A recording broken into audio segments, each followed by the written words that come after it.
한 주간 쏟아지는 옥천 소식들을 모아 포인트를 짚어 해석하는 코너 뷰포인트 시작합니다.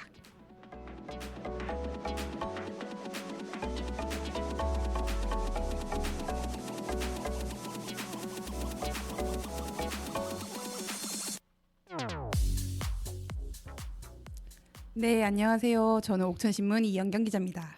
안녕하세요. 옥천 FM 공동체 라디오 이예수 PD입니다. 세 번째 코너 어떤 내용을 좀 준비해 주셨나요? 준비는 이예수 PD가 해주셨기 때문에 그 책 소개 좀 해주세요. 네. 이 책은요. 제목이 나 지금 가고 있어라는 책이고 7.15 오송 참사 그날의 기억 1년의 이야기를 담고 있는 책입니다.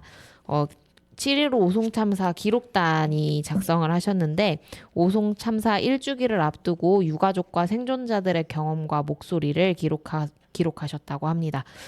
충북민주언론시민연합활동가 개희수 활동가 그리고 김용균재단 권미정 운영위원장 박누리 월간오기내 편집국장 선지연 삼과 노동을 잇는 배움터 이집 대표 이수희 충북민주언론시민연합 대표 조장우 세월호 충북대책위 활동가께서 기록하셨다고 합니다.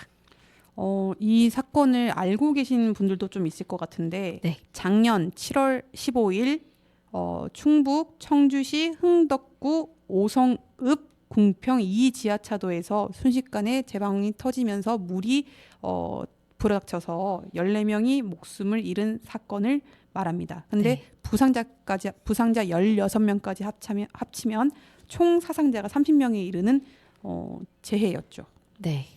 근데 여러분 오송 참사라고 부르면 게 우리 지역 주민들한테는 더 익숙할지도 모르겠어요. 네. 이게 멀리서 있었던 사건이 아니라 인근 가까운 청주에서 있었던 사건이다 보니까 기억하고 계신 분들이 많은데 네. 의외로 왜 비가 와가지고 안타까운 사고가 벌어진 것은 알겠는데 대체 무슨 진상조사를 해야 되느냐, 비 와서 급류에 휩쓸려서 돌아가신 분들도 사고들 다 조사를 하느냐, 그렇지 않지 않느냐라고 이 내용을 잘 몰라서 모르셔서 그렇게 말씀하시는 분들도 있으세요. 네.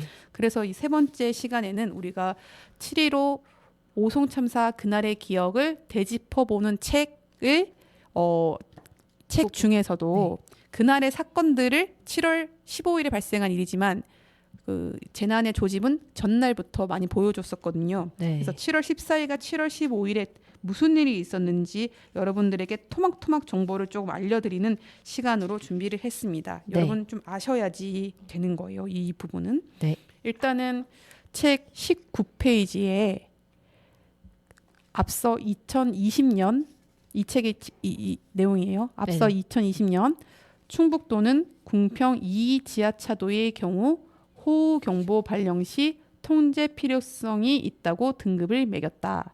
당시 기준에 의하면 궁평 2 지하차도의 통제 기준은 지하차도 중앙 수위가 50cm 이상이 될 때, 미호강이나 미호천교 수위가 29.02m 이상일 때, 시간당 강우량이 83mm 이상일 때, 호우경보 발령 시 우리는 지하차도를 이용할 수 없게끔 통제를 해야 된다라고 이미 2020년도에 충북도가 정리를 한 상황이에요. 네.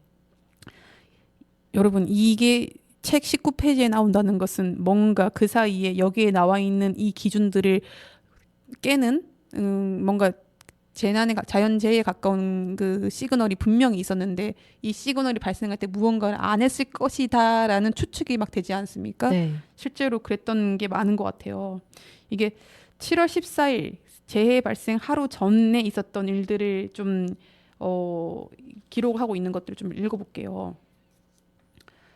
낮 12시 오송읍은 미호천교 하부 도로 수위 상승을 확인하고 진출입로 3개소를 통제하기 시작했다.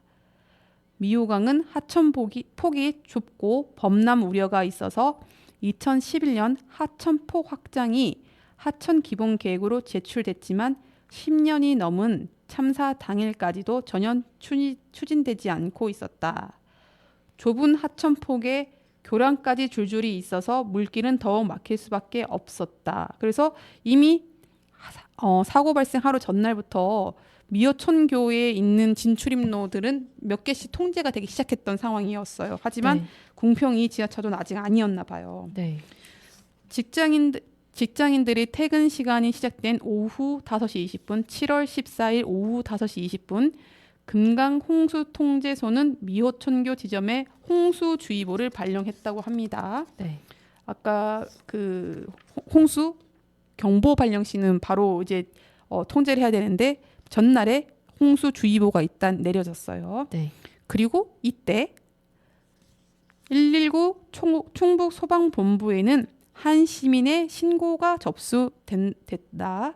미호천교 공사 현장인 임시제방 아래로 물이 흐른다며 이곳이 허물어지면 물난리가 날 것 같은데 관련 기관의 협조를 요청할 수 있냐는 신고였다. 전날 오후 20분에 이런 신고가 되었습니다. 네. 그런데 소방본부에서는 사건 사고가 발생한 시점이 아니고 예방 차원으로는 갈 만한 인력이 없다며 구청에 전화를 해보라고 권했고 통화는 종료됐다고 합니다. 아마 이날도 비가 많이 왔기 때문에 소방본부는 정신이 없었을 거예요. 진짜 미친 듯이 구조 요청이 오는 혹은 도움을 요청하는 전화로 대응하기 바빴을 거예요. 네. 근데도 이런 권고를 하고 그냥 종료를 해버리는 건 굉장히 아쉽죠. 그쵸. 왜냐하면 재난 상황에 그 관계기관들은 한 라인 연결되어 있거든요. 그럼 시민한테 하라고 하는 게 아니고 본인이들이 소방본부 차원에서 어쨌든 연락을 했어야 됐네요. 맞습니다. 그리고 드디어 사고 당일이 됐습니다. 7월 15일 충북도와 청주시에서 재난 대응 회의가 진행되던 오전 6시 34분 금강 홍수 통제소는 미호강 수위가 높아져 범람 위험이 있다며 교통 통제와 주민 대피가 필요하다는 긴급하고 중요한 안내를 청주시 흥덕구청에 유선 전화로 통보했다. 심지어 전화 통보를 했다고 하는데 네. 문제는 흥덕구청에밖에 안 했다고 하고요. 네. 흥덕구청이 이것을 시로 전달하고 도로 전달하는 과정이 굉장히 미흡하거나 없었던 것 같아요. 근데 계속 이제 이런 그 안내 조치가 제때 됐더라면 하는 사안들이 계속 발생하고 있습니다. 네. 그리고 24페이지 보시면 오전 6시 40분, 6분 경고하죠. 네. 미호천교 지점의 계획 홍수위 해발 수위는 29.02 이거 아까 전에 네. 중요한 단어죠. 29.02m에 달했고 궁평 2 지하차도 통제 기준 중 또 하나에 도달을 했다. 침수 우려 시 교통 통제를 하거나 차량 우회 지시도 가능한데 안 했다. 네. 이런 게 있어요. 그래서 이제 7.15 오송 참사는 이제 선제 대응을 못했더라도 이런 기준에 도달했을 때에 우리가 미리 만들어 놓은 매뉴얼대로 무언가를 했었더라면 하는 아쉬움과 안타까움과 그렇기 때문에 이것을 정말로 자연 재해로만 볼 것인가라는 의문들이 계속 던져지는 겁니다. 그리고 아까 임시 제방 아까 미호천교 그 공사들이 막 엄청나게 다리빨 세우고 되고 있었던 상황이라고 말씀드렸는데 네. 임시 제방 보강 작업이 비가 내리는 참사 당일에도 진행됐다고 해요. 7월 15일 오전 4시부터 임시 제방 보강 작업을 했다는 감리 단장은 오전 7시 4분 112로 전화를 합니다. 네. 전화 내용은 이렇습니다. 미호천교가 넘치려고 해요. 주민 대피하라고 해야 할 것 같아요. 이에 경찰은 가보겠습니다. 라고 답했습니다. 이미 제방이 터질 것 같은 것을 감리 단장이 보강 작업 중에 오전 7시 4분에 전달을 하죠. 그래서 임시 제방 자체가 문제가 있었던 것도 맞지만은 이런 신고 전화들이 뭔가 제대로 처리가 되지 않았던 점들이 계속 지적되고 있습니다. 네. 그래서 오전 7시 50분 미호천교 부근 임시 제방에서 이미 원류가 시작됐고 넘었다는 거죠, 물이. 네. 궁평1리 전 이장이 119에 제방 범람 상황을 신고했습니다. 네. 또 신고를 한 거죠. 네. 뒤이어 미호강 제방의 일부가 무너졌죠. 네. 감리 단장님이 다시 오전 7시 58분에 112에 전화를 합니다. 궁평 지하차도 차량 통제해야 할 것 같습니다.라는 이 내용으로 신고를 했습니다. 네. 경찰 네 알겠습니다 답변했고요. 근데 경찰이 2번의 신고를 받았는데 엉뚱한 곳으로 출동을 했다고 하고요. 왜 그렇게 된 거죠, 대체? 그 그러니까, 이유를 모르겠네요. 그리고 행복청이 이게 그 우리로 네. 따지면 읍면 사무소 아니면 네. 구청 말하는 거예요. 네.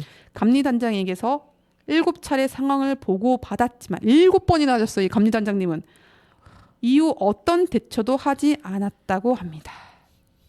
그리고 임시 제방이 붕괴되면서 119 차량에 출동했던 길조차도 침수되기 시작했던 것이 네. 7월 15일 오전 8시 19분이었다고 합니다.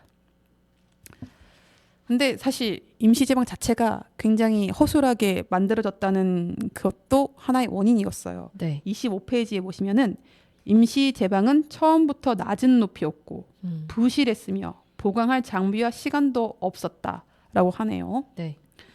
그래서 이게 뭐 제방은 그렇다 치고 그리고 전날에 나타났던 그 우리 기준 그 통제해야 되는 그 기준에 도달하는 것들 이것이 안 지켜졌다고 해도 네. 그렇다면 이번에는 신고 접수된 것들만 잘 처리됐다고 하면은 이런 막대한 희생과 피해는 막을 수 있었다라는 네. 게 이제 이 사건의 뭔가 그 진상이라고 봐야 되지 않나라고 지금 얘기를 하고 있습니다. 네. 27페이지에 보시면은 미어천교 임시 제방 원류가 시작된 오전 7시 50분 이후에 미호강을 넘쳐 흐른 물은 궁평 2 지하차도 터널 진입부의 도로면이 낮은 오송 방면, 세종으로 빠지는 방면 네. 출구부터 채우기 시작했다고 합니다. 안타깝게도 옥산 방면에서 세종 방면으로 들어가는 차량들은 그 지대가 높은 데서 낮은 데로 오기 때문에 물이 차 모르죠. 있는 거를 몰랐고 진입을 했고 참사가 더 이게 피해가 더 클 수밖에 없었다라고 합니다. 네. 이런 내용들이. 근데 이제 사건은 발생을 했고 물에 갇힌 분들이 뭐 이제 탈출을 하려고 시도를 했고 했던 내용들이 이제 이 책에 잘 담겨 있습니다. 오전 8시 43분에 숨을 이게 탈출을 시도하시면서 뭐 물이 막 차오르니까 네. 차 본니트 위에 올라가서 이제 전화 신고 또 하고 이랬던 상황들이 묘사가 되어 있고요. 이제 수습하는 과정에서 이제 어떤 일이 있었냐면 상황 판단 회의에서 충북도, 소방, 청주시, 도로관리사업소, 행복청 등이 참석을 했던 그런 상황 판단 회의에서 나왔던 내용들을 언론에는 브리핑을 했는데 피해자와 피해자 가족들에게는 설명하는 절차가 또 진행되지 않았다고 해요. 그러니까 사고를 예방할 수 있었음에도 불구하고 선제적 대응이 아무것도 안 됐는데 사고가 발생한 이후에도 피해자를 최우선으로 하지 않고 피해자 유족을 최우선으로 하지 않는 일들이 마구잡이로 벌어진 건데 네. 가장 쇼킹한 제가 앞서 이 사건을 좀 진상을 소개할 때 가장 쇼킹했던 부분은 34페이지에 나와요. 생존자들은 그 궁평 2 지하차도 물에 갇혀 있다가 스스로 걸어 나오시거나 스스로 이렇게 헤엄쳐 나오시는 이 생존자들이 구급차에 실려서 응급실로 옮겨졌지만 이곳에 그들만 남겨졌고 병원 관계자들은 물을 뚝뚝 떨어뜨리며 들어오는 이들이 누구인지 어떤 조치를 해야 하는지 전혀 알지 못했다. 생존자들은 병원 출입을 거부당하기도 했다.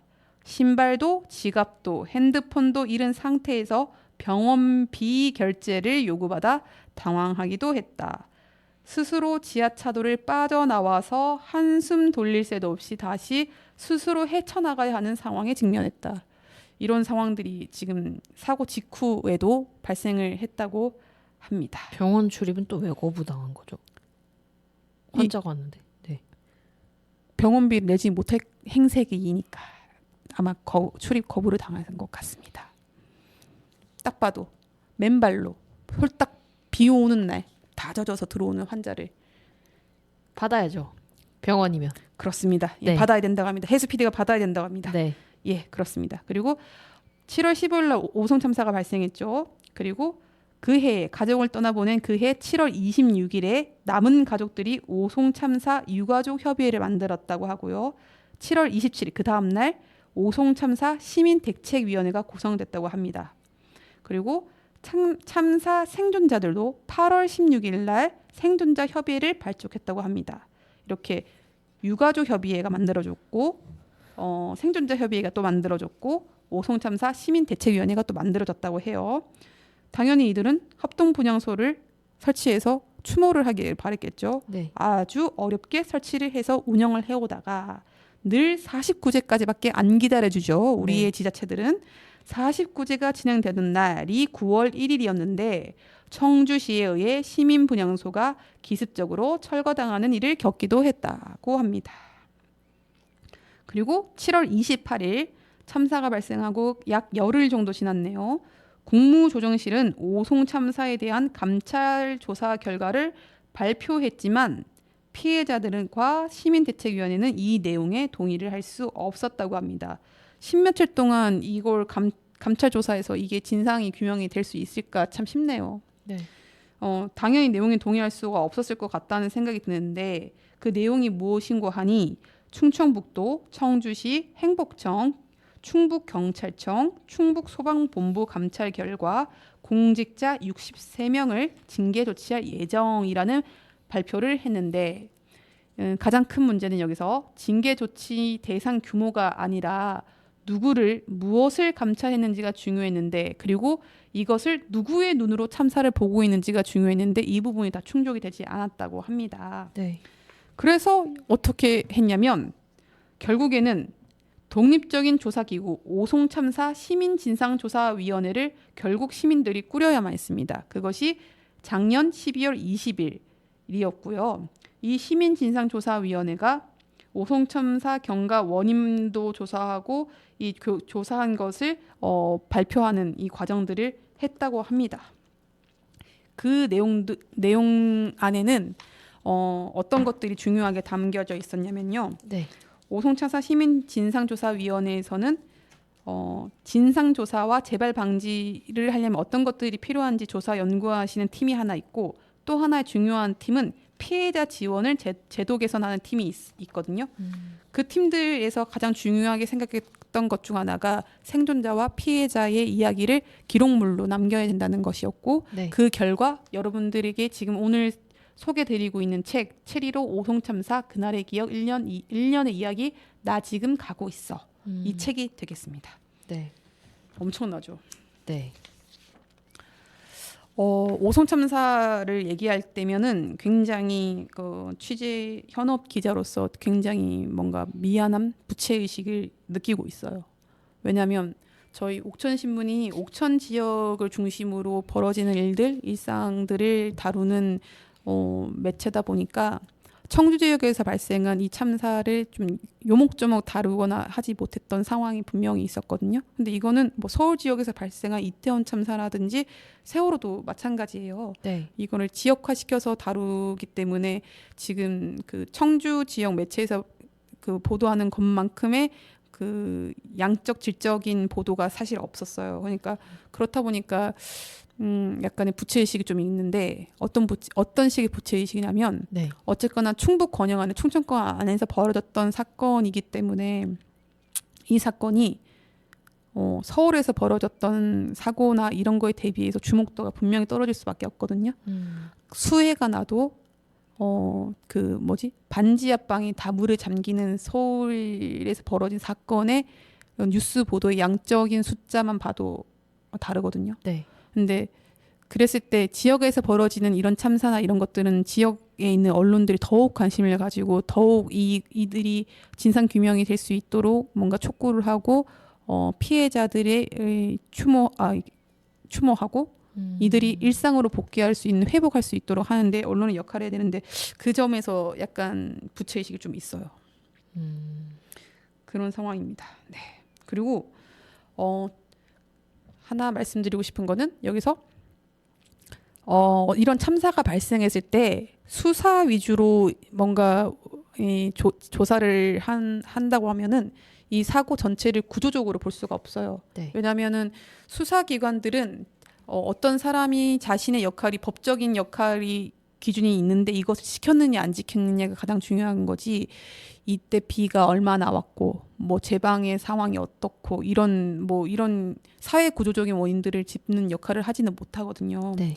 그렇기 때문에 이런 참사들이 한두 번이 아니고 그렇다 보니까 이런 참사가 발생할 때마다 이제 주민들이 얘기하는 게 정확한 이 조사를 진상을 규명하고 조사를 하고 행여나 거기서 발생할 수 있는 이 제도 사각지대를 또 보완할 수 있고 이런 것들이 공식적으로 지켜지려면은 생명안전기본법이 필요하다라는 목소리를 계속 내고 있는 거예요. 이것은 세월호 참사 이후에도 나왔던 목소리고 이태원 참사 이후에도 나왔던 목소리고 오송 참사 이후에도 똑같이 우리 청주권에 있는 우리 주민들이 충북 도민들이 얘기하고 있는 상황입니다. 법적 처벌 중심으로 하면은 처벌 유무만 따지기 때문에 구조적 원인을 짚어내지 못한다. 그리고 무엇보다도 피해자들은 유가족들은 나의 가족이 그리고 내가 어떤 식의 구조적인 위험에 빠졌는지 진상을 이제 퍼즐을 맞추는 작업들 왜냐면 그걸 알아야지 거기서부터 회복이 시작되거든요. 근데 수사기관이 수사를 하면은 아시죠? 정보 공개 전혀 안 하시는 거. 네. 그렇기 때문에 이게 뭔가 피해자 회복에도 이게 뭔가 좋지는 않은 상황인 거예요. 그렇죠. 그렇다 보니까 우리 같은 충북 도민으로서 이 오송 참사를 바라볼 때 부채의식을 있고 이 부채의식을 좀 풀어내려면은 이런 제도적인 보완이 될 수 있는데 같이 목소리를 내야 하고 그 차원에서 여러분도 우리 옥천 주민들도 이 책을 한번 읽어봤으면 좋겠다 싶어서 이제 소개를 드렸고 이 책은 서점에서 사실 수 있으니까 여러분 네. 한번 사서 보시는 게 좋을 것 같습니다. 저희가 사건 내용만 요약해서 지금 말씀드렸지 생존자들의 이야기, 그 유가족들의 이야기들은 말씀을 안 드렸어요. 네. 책을 보시면 될 것 같아요. 네. 어쨌든 그 관련 기관들이 왜 저는 그게 너무 궁금하긴 하거든요. 왜 사전 대응이 제대로 안 됐고 그렇게 여러 차례 신고가 가도록 대응이 어려울 수밖에 없는 뭔가 구조가 분명히 있었을 텐데 그게 빨리 잘 해결이 되어 뭔가 문제를 잘 찾아서 해결책을 마련하는 것까지 나아갔으면 좋겠습니다. 말씀드리기 좀 조심스럽긴 한데 네. 저는 기후재난도 위기가 있다고 봐요. 왜냐면은 지금 올해 옥천에서 비가 되게 많이 왔거든요. 네. 그러니까 당해 기간에 비가 가장 많이 왔다고 주민들도 말씀하시는데 정말로 신문사도 쏟아지는 제보를 네. 소화하는 게 너무 어려울 정도의 양이 쏟아졌어요. 근데 관공서는 더 했을 거예요. 근데 지금 이런 단기간에 많은 비가 쏟아졌을 때에 그 우리가 그 제반 시설이 탄탄하게 준비되어 있냐, 그걸 막 쏟아지는 비를 대피할 수 있는 재난 시설이 있느냐, 사실 없어요. 왜? 우리는 이런 비를 맞이한 적이 없어요. 역사적으로. 그렇기 때문에 이런 비가 와서 이런 재난 상황에 노출됐을 때 신고된 이 수많은 양을 해결할 수 있는 시스템도 사실 약간 흔들흔들 한다고 좀 보고 있고요. 근데 최선을 다해서 옥천군 공무원들 사실 대응하신 거예요. 네. 진짜 다크서클이 여기까지 내려오고 막 있어요. 막 옥천군 그쵸, 공무원들이 그쵸. 비상 대기해야 돼서 어떤 일이 벌어질지 모르니까 멍한 상태여도 앉아 있어야 되는 상황, 새벽에도 이런 상황으로 대응을 하고 있었는데 이 매뉴얼을 조금 다시 이런 상황에 맞춰서 좀 바꿀 필요가 있을 것 같고요. 그리고 이 선배 공무원들도 이런 경험이 없는 거예요. 이런 재난은 처음이기 때문에. 저는 약간 우리나라의 어쨌든 구조가 좀 뭔가 상황이 벌어졌을 때 해결하는 것에 초점이 좀 맞춰져 있고 사전에 이제 뭐 폭우나 이런 게 왔을 때 예방하는 방법에 초점이 안 맞춰져 있는 게 사실 더 큰 문제라고 생각을 하는데 왜냐하면은 이제 신고가 들어와서 거기에 대응하는 방식으로 가다 보면 어쨌든 신고가 들어왔을 때 대응 인력이 말씀하신 것처럼 부족하거나 하면 이런 참사를 분명히 막을 수 있는 방법이 있음에도 못 막는 경우가 생기잖아요. 그러니까 사실 그 전에 훨씬 이제 말씀하신 것처럼 뭐 여러 가지 기후 재난이나 이런 것들에 대한 것도 필요하겠지만 시스템적으로 뭔가 우리가 그러면 기반 시설이 잘 되어 있는 게 맞는지 지금 수위가 만약에 좀 조금이라도 찬다고 하면은 여기 위에 뭐 제반이나 이런 것들을 어느 정도 보강을 해야 되는지 새롭게 뭔가 짓는 것만 하는 게 아니라 기존 시설들을 다시 점검하고 되돌아보는 방법에 또 좀 더 관심을 많이 기울여야 될 것 같다는 생각을 했어요. 그리고 저는 7월 달 되기 전에 네. 유관기관들이 그냥 통합본부를 아예 그러니까요. 만들어 놓고 음, 스타트를 시작해야 된다라고 음, 보고요. 그래야지 119로 신고를 가든 112로 신고가 가든 혹은 옥천군으로 신고가 가든 각자가 할 수 있는 역할들이 빨리 분배돼서 빨리 공유돼서 뭔가 해결점을 찾을 수 있지 않을까 생각이 들고요. 그랬을 때 옥천군은 또 잘한 게 그 저기 고립된 마을에서 핸드폰도 안 터져가지고 네. 사람이 살았는지 죽었는지 생사가 확인 안 될 때 군수님이 이제 옥천 소방서 서장님한테 전화를 해가지고 SOS를 요청했대요. 보트 타고 바로 출동하셔가지고 네. 지금 사람들 건강 체크하고 필요한 물품 체크해가지고 생사를 확인하고 했다고 해요. 요런 사전에 미리 이렇게 우리가 재난 대응을 같이 해야 된다라는 것들에 대해서 역할 분담도 하고 그리고 가지고 있는 장비 이런 것들 점검하고 어디서 무슨 일이 벌어졌을 때 장비 어느 관청에 어떤 장비가 투입할 수 있는지 이런 것들이 사전에 체킹이 돼야 된다. 그러면 최소한 신고 들어왔을 때도 뭔가 대응이 가능하고 궁평 2지하차도는 앞서 말씀드렸다시피 호우경보 발령 시 통제 필요성 등급이 이미 매겨졌던 데예요. 그러니까요. 그게 2011년에 네. 매뉴얼이 사전에 아까 해수피디가 중요하다고 했던 부분이 이미 되어 있던 곳이었거든요. 그러니까 그거를 안 한다는 거죠. 제 그러니까요. 말은 그거를 좀 미리 점검하고 있는 매뉴얼도 다시 돌아보고 하면 예방이 가능하지 않았을까 그런 생각을 했습니다. 안전과 관련된 곳에 이제 인력이나 이런 것들을 조금 더 많이 투자를 해야 된다고 생각을 합니다. 네. 그럼 이쯤에서 오늘의 방송을 마무리해봐야겠죠? 네. 네. 오늘의 마지막 노래는 어떤 노래죠? 오늘은 월화수목금토일의 모든 것을 마쳤습니다. 네. 이번엔 제일의 윗의 월화수목금토일을 들으면서 오늘 방송을 마무리하도록 하겠습니다. 청취해주신 여러분 오늘도 감사합니다. 안녕.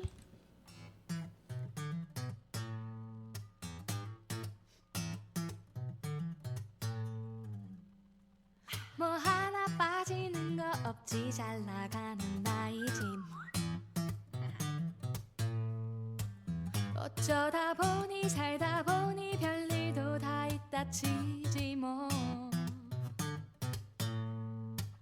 요즘 내 심장이 바운스 이상해 호흡이 too fast 너 때문에 아무것도 못하잖아 솔직히 말해 계속 이러다 말래 이제부터 너랑 나랑 평생 사랑만 해도 부족하거든 넌 나를 미치게 해 월화수목금토일 everyday You're mine You're mine That's all mine That's all mine 왜 나를 미치게 해 월화수목금토일 everyday Yes you're mine Yes you're mine That's all mine That's all mine 뭐 하나 모자라는 것도 없이 매력적인 나이지 어쩌다 보니 살다 보니 이런 날도 있다 치지 뭐